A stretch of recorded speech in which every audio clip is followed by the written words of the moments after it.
Hey everyone, Luke Hobbs here, the guitar auctioneer at Gardiner Houlgate Auction Rooms in Corsham, Wiltshire, UK, and today we're back with another consignment update. If you'd like to keep up to date with what we've got coming up on our auctions, head over to our website, guitarauctions.com. Here you'll be able to see previews of what we have coming up in our sales, which always include guitars, amps, pedals, spares, and audio equipment. Also, artist associated guitars and memorabilia. There are various other ways that you can keep up to date with what we've got coming up in our auctions. You can follow us on our social media channels, Instagram @Guitar Auctions, and on Facebook, facebook.com/Guitar Auctions. And of course, you can also sign up to our mailing list through our website, and on all these platforms, you'll be kept up with regular consignment updates, announcements and news of all the things we got coming up in the world of guitars at Gardiner Houlgate Auction Rooms. And most importantly, please remember to subscribe to our channel, like this video and hit the bell icon so you can always be notified with future video updates. So today we're going to look at over 20 guitars that we've had in fairly recently.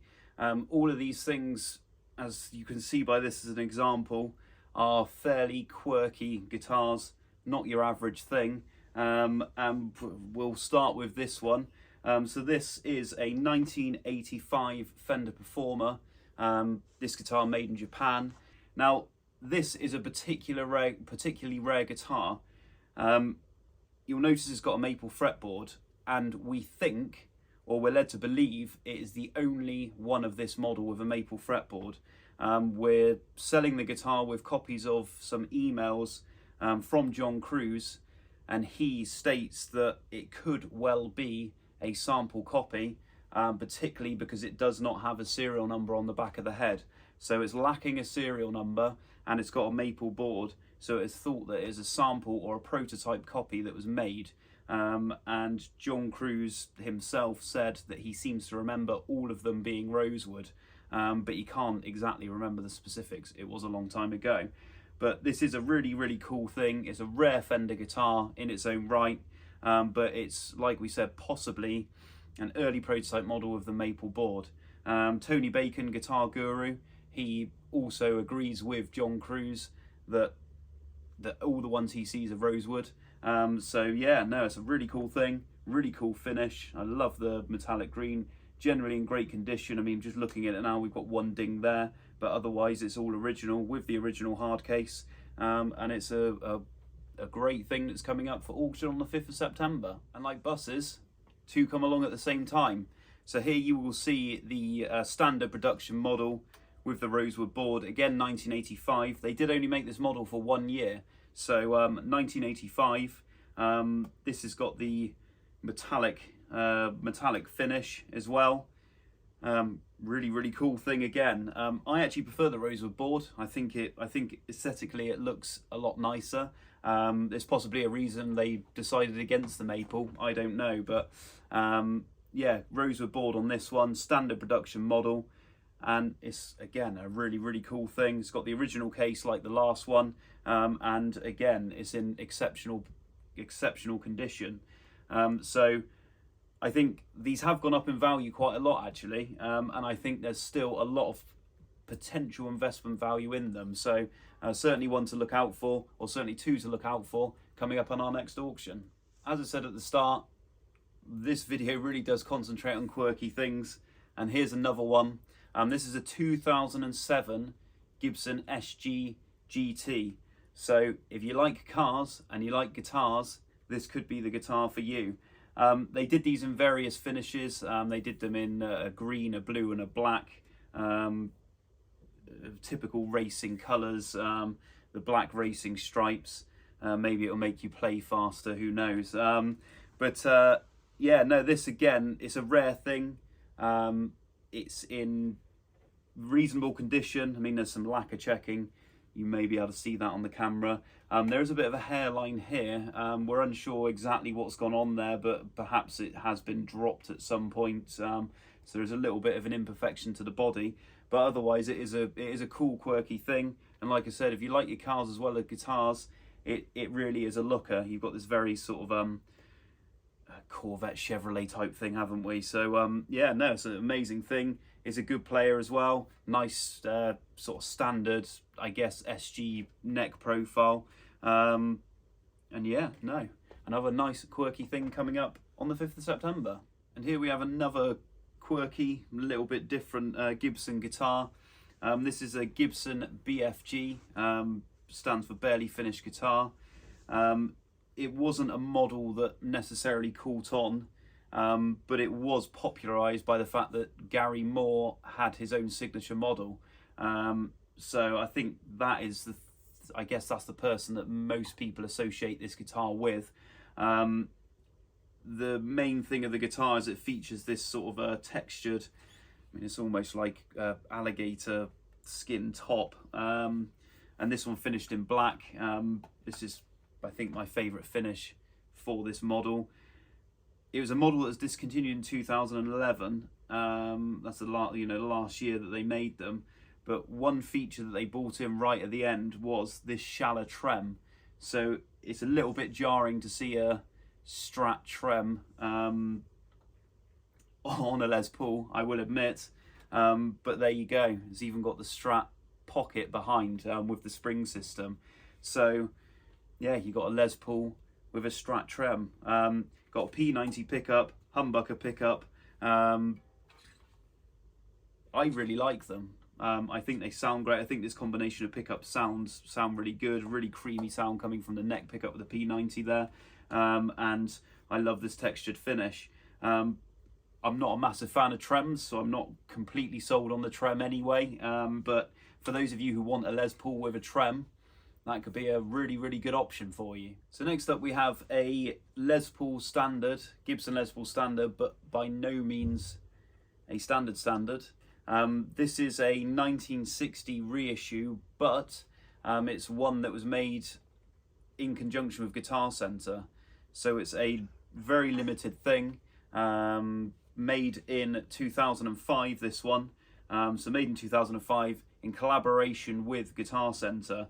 The serial number beginning with a G, so GO, so Guitar Center 1960 reissue. And then also we've got the R0 stamp in the control cavity.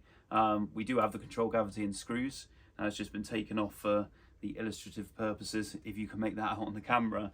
But yeah, no, another great thing. An R0, nice 1960 profile neck. It's got sort of the I guess the PAF type pickups in there. I actually really like this plain top. You know, nice, rather than the sort of book matched maple. Nice plain straight line maple, which, you know, some of the bursts did have. And yeah, sort of the faded out finish as well. But again, really good condition. Original case, it's got the certificate. So yeah, no, if you want a fairly rare R0 rather than a standard run, that'll be a good option. So we have another guitar from Gibson Custom, Gibson Custom Historic. This is a 54 reissue with a difference. It has a sunburst top. So there was, it's extremely rare because most of them were gold topped. This one's 2006, as the serial suggests. Comes complete with its case, certificates as well. But I just really love this top. I think it's a great look. You've got this bird's eye maple on the top as well, and again the washed out sunburst finish. Yeah, I think it's a really cool thing with the P90 pickups. It's just a great look and different from the normal gold tops. So again, another rare Gibson Custom guitar. Go and find another one. I think you'll be hard pushed, especially one that's in such great condition. So another one, another great Gibson guitar coming up in that auction. So next up we have a bass. Can't do the video without featuring a bass, can we? This is very rare. In fact, I didn't really know, I have to be honest and admit, I didn't really know that Trace Elliot, or there was bass guitars made under the Trace Elliot name. So this was, yeah, something to learn every day, I guess. So this is the Trace Elliot T bass. This guitar does have some artist association. It was owned by Charlie Jones, who is a great session player. Many of you will know him. I guess his biggest claim to fame, playing with Page and Plant's bassist after the Led Zeppelin days. Also plays with Goldfrapp. But yes, this was formerly owned by him. It was bought by the current owner off of him. We do know Charlie quite well. And yeah, it's a really, really cool and unusual thing, really rare. Like I said, I was unaware really that Trace Elliot had basses under their name. I'm saying had basses under their name because they're actually made by Status, who are obviously a more well-known maker of bass guitars. It's got the Status tuners on the back there. But yeah, the T bass by Trace Elliot, and it's a really cool thing, a really versatile thing. Active pickups with the switching and the controls. So yeah, no, a good thing there. Something different for you bassists. So here we have another Gibson, and another Gibson with a difference.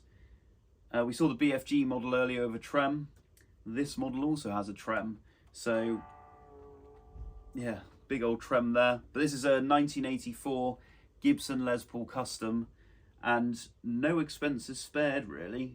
We've got everything going on here. We've even got these tuners. I think are great. I mean, they were never that popular, but yeah, I just think it's a nice quirky thing. But this guitar's in fantastic condition. Comes with its original chainsaw protector case. It's even got its patent applied for sticker still intact on the pickup rings.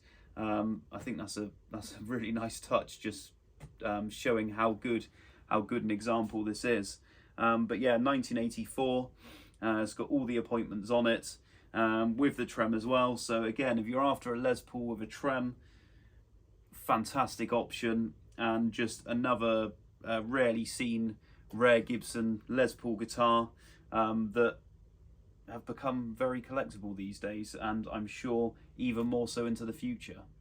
Keeping on the theme of Les Pauls, but not necessarily something quirky, we do have a Les Paul standard. So this is a standard Gibson Les Paul standard. This one from 1979. So we got some good vintage on this one, but it's in great condition. Single owner from new. We got all the tags with the seller's name on.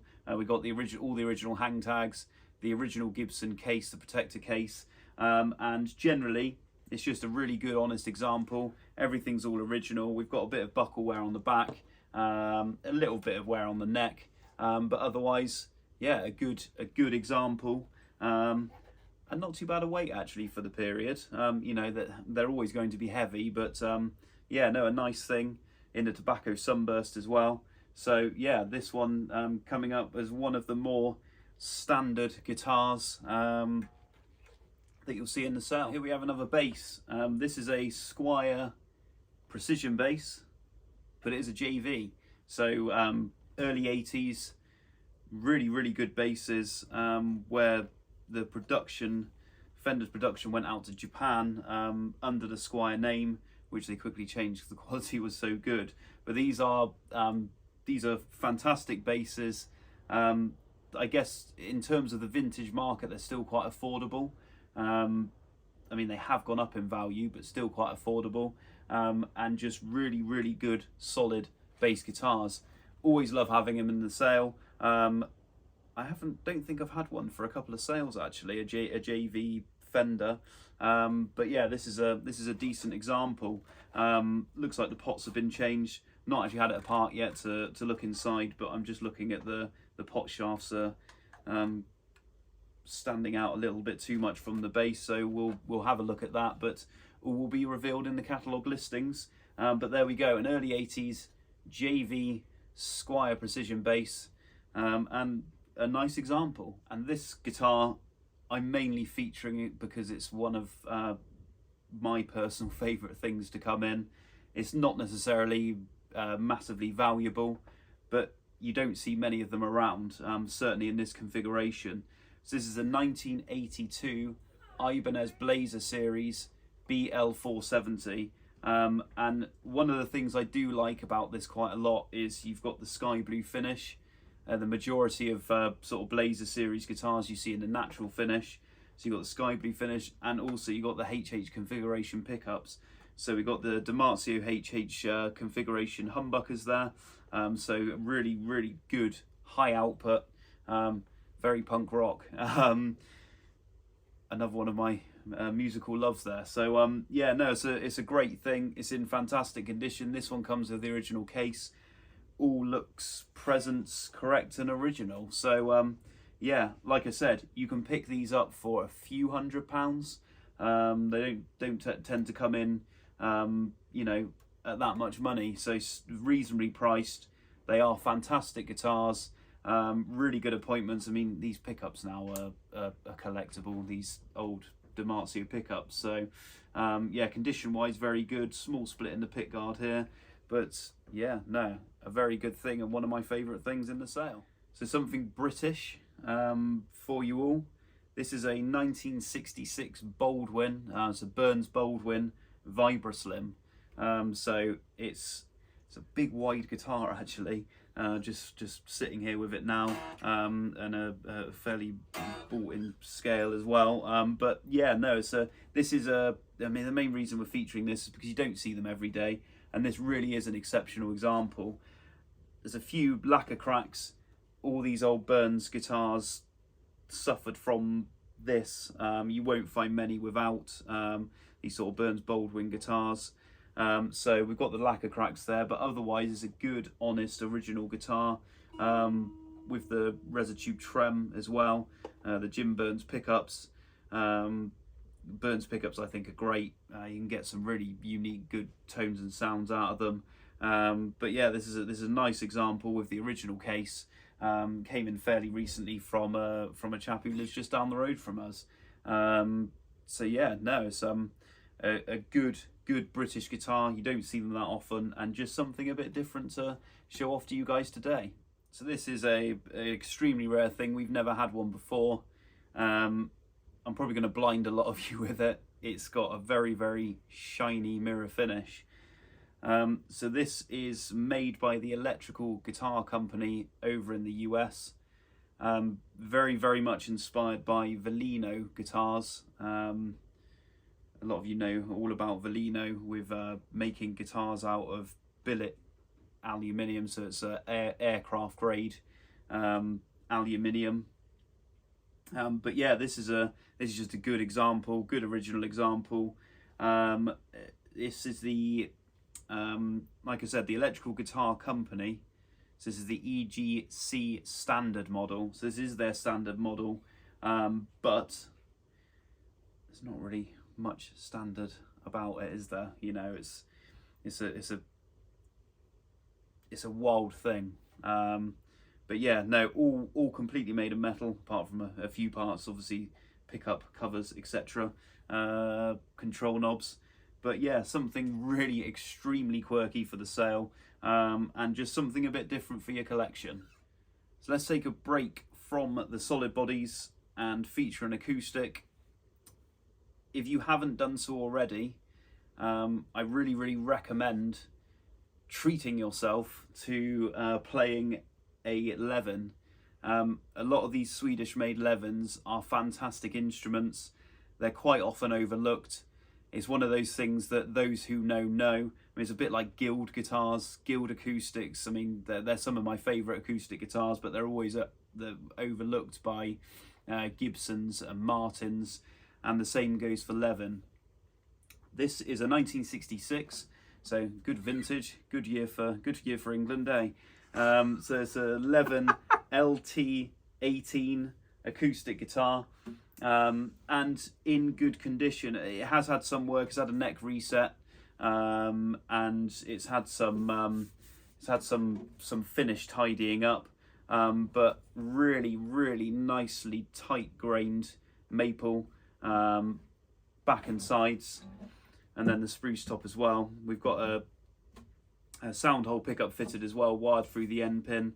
But these really are fantastic guitars, and I think it's just one guitar, acoustic guitar, that everyone should at least try. You know, it's not going to be for everyone, of course, but yeah, it's always good to look at alternatives, because to think this guitar would probably come in at, you know, including fees, £700 or £800, which you're looking at probably half the money that the equivalent Martin or Gibson would probably give you. I mean, or should I say modern, because a lot of the vintage Martins and Gibsons are going to be a lot more. But yeah, a really, really, really good acoustic guitar, and I think they're great value for money. So if you are going traveling at the end of summer, this could be the guitar for you. Travel guitars are always handy. Good thing about this guitar is made by Journey Instruments, as you'll see, the overhead. So this is, or should be, the right size to fit as overhead luggage.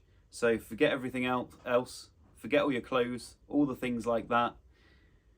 Just take this. What more do you need? Just need your guitar. So let's have a look and see how it works. So now taking out the case, so it's completely made of carbon, this is, and the idea is, I hope this works, voila, there we go. So it's not completely set up and tuned to pitch, but you essentially snap the neck in, and then you've got a lock on the back, and then it quite simply comes apart again with, I think, snap of a button. So a great thing. It's well made, all made of carbon, and they sound pretty good as well. Not going to give you a demo today, but there we go. So this all fits into the case rather snugly, and like I said, you can take it away on your holidays with you. So earlier we had the SG GT, and I mentioned that guitar could make you play faster. Well, maybe this really could, because having copious amounts of energy drinks could perk us up and make us play with speed. Not that I'm going to condone that, but the reason I say and mention that is because this guitar is a unique thing, made through Relentless, or made with Relentless energy. They did the finish, and Matt Gleason of Monty's Guitars was also involved with this guitar because he was commissioned to make some special pickups for the guitar, yeah, he made some great pickups, high output with good cut through and bite.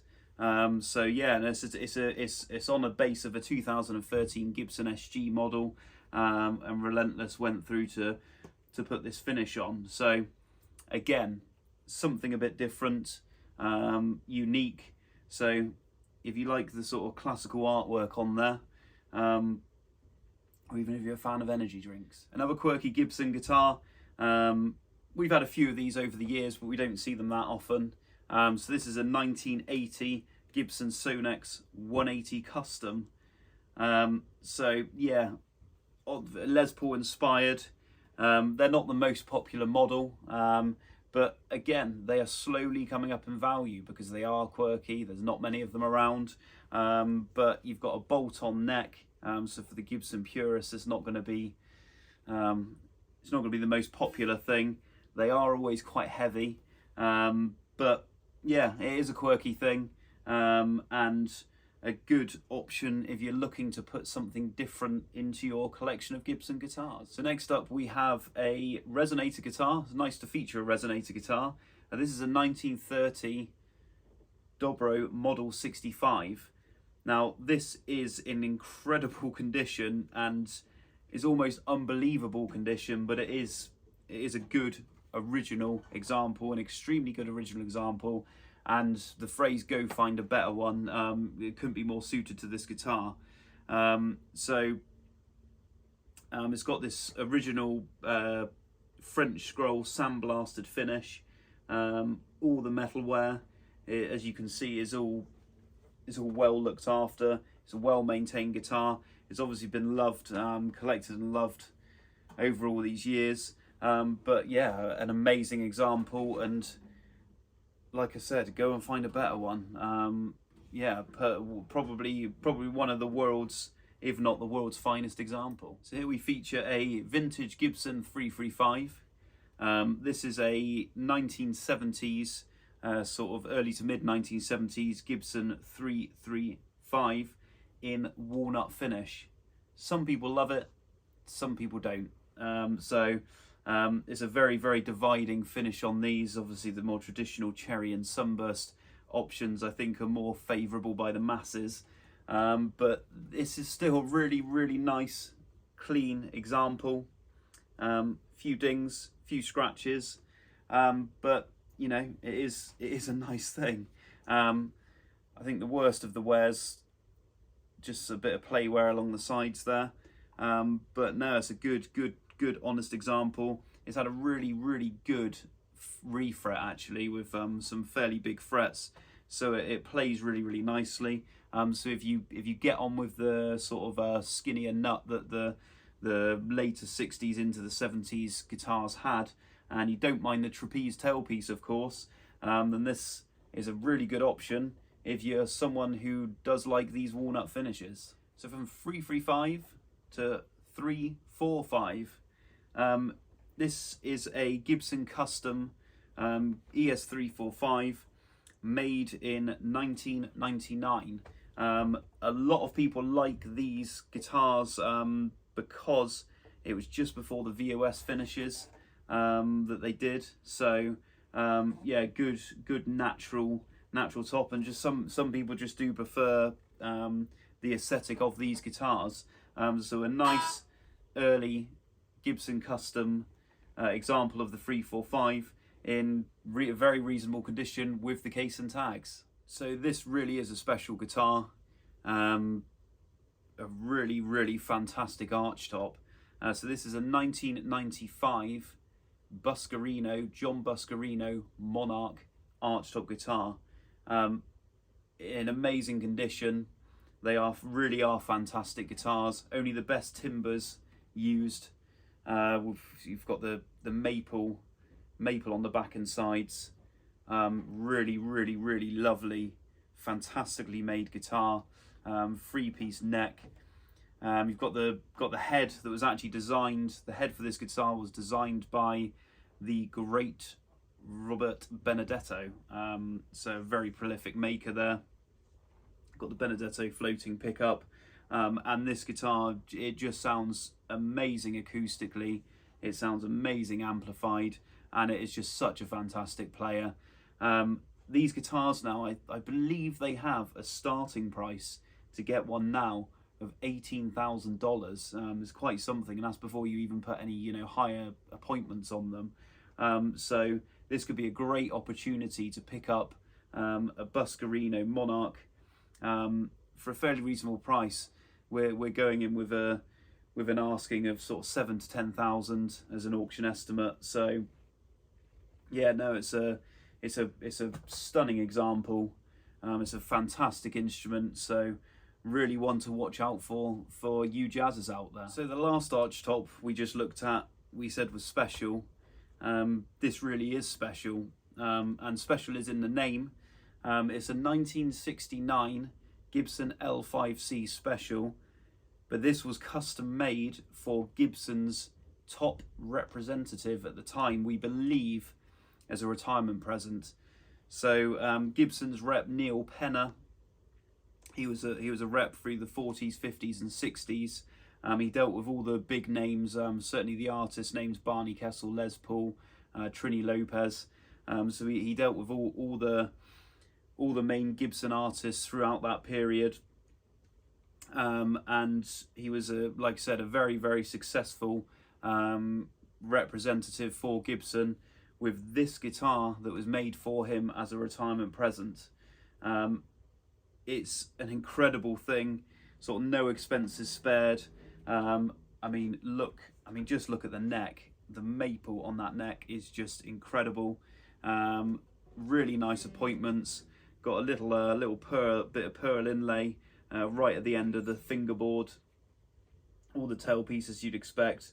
We've got the Neil Penner's name on the label, and it also comes in a case, original case that you'd expect.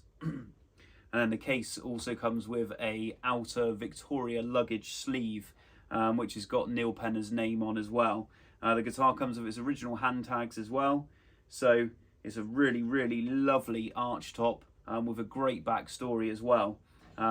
Really is a pleasure to have this one, a privilege. And again, a really fantastic arch top, great story, and it really is a unique thing. So we're ending our consignment update today with, I'd like to say something a bit more normal, because it is a Fender Strat, you know, but I don't want to say it's just another Fender Strat. This does have vintage. It's a 5960 Strat. It's player's grade, so it's going to be affordable to those who cannot stretch themselves to the higher echelons of completely original examples of this period. As most of you will have noticed straight away, we do have a body refinish. It's not the right shade of sunburst. It's a little bit too dark. It's heavily worn. The cavities have got sort of brown paint in both front and back. The neck has been reprofiled, which I think for the Fender purists, the guys out there who really do like that traditional C profile neck, this isn't going to be the Fender Strat for you. But those of you who do like a skinnier or thinner profile, then maybe this will work as a player's grade example. So it's got a reprofiled neck. The nut width is slightly slimmer as well. It's been taken down, and the fretboard has been re-radiused. It's had a refret, so it's got some bigger frets in there, which will be helpful to some of those that don't like sort of the vintage frets. And yeah, obviously the neck's been refinished because of all this work going on as well, and also the Fender logo is not original. It's definitely a 59 neck though. Everything, there's sort of features with it, sort of slab board and various other features that do confirm it is of that period. Sort of looking at other aspects of the guitar, we got the original sort of green guard, nitro guard. It is a bit of a shame with this that you'll notice around the pick guard, the screws are slightly larger than they should be, and the guard has been countersunk to allow for these screws. So it's a bit of a shame that that's happened, but it has happened now. So it's another feature that firmly puts it into that player's grade category. All the electrics inside, certainly the pots are original. The pickups are original, but we've got a rewound neck pickup. The other two are fine though, and then we've got sort of three later repro knobs. But we've got the original block and saddles, bridge block, and the serial number, which is the serial number actually that puts it into the sort of early 1960 category, but with the pots that sort of date it to around 59. So it's like we say, a 5960 player's grade example. It does come with a really nice Selmer case, so it's sort of a nice example case with a player's grade guitar inside. But no, it is a nice thing. Good player's grade example. If you're not put off by the neck reprofile, then it could be a great opportunity to buy into the early or pre-CBS vintage Fender market. Thanks everyone for tuning in to our latest consignment update. As you can see, we've had some great things rolling in for the next auction on the 5th, 6th, 7th and 8th of September 2023. And we will be back next week with more. We've always got stuff flying through the door. So the sale will feature guitars, amps, pedals, spares, studio equipment, artist associated guitars and memorabilia. Do follow us on our social media channels. Instagram, as we've mentioned already earlier in the video, Facebook. Sign up to our mailing list, check out the catalogue previews on our website, guitarauctions.com. And please remember to subscribe to our channel, like this video and hit the bell icon if you want to watch more from us. So that is it for now, and we'll see you next time.